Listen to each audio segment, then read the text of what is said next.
কালকে পিকনিকের যে বাজার সেগুলো করা হয়ে গেছে। বাজারটা করেছি কালকে, মানে হচ্ছে রবিবারের দিন। আর আমাদের পিকনিক হচ্ছে মঙ্গলবার। তো এত তাড়াতাড়ি মানে রবিবারের দিন পিকনিকের বাজার করার কারণ হলো কালকে আমাদের রবিবারে এখানে ছিল হাটবার। আর হাটে হচ্ছে টাটকা সবজি পাওয়া যায় আর দামটাও কম থাকে। সেই জন্য আমরা সবাই মিলে কালকে হাটে গিয়ে বাজারটা করে নিয়ে এসেছি। আর ভিডিও ক্লিপ করতে পারিনি, একটু ব্যস্ত ছিলাম বলে ভিডিও করা হয়নি। তাই আজকে তোমাদের সাথে শেয়ার করছি যে কী কী বাজার করেছি। এখানে আলু, পেঁয়াজ, আদা, রসুন, গাজর, বিন, ক্যাপসিকাম, সর্ষের তেল, চাল, তবে এখানে বিভিন্ন রকম মশলা আছে।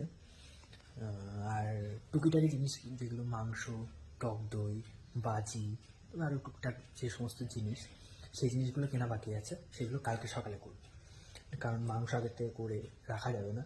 অবশ্যই ঠান্ডা আছে, কিছু হতো না, তবুও টাটকা জিনিস খাওয়াটা বেটার।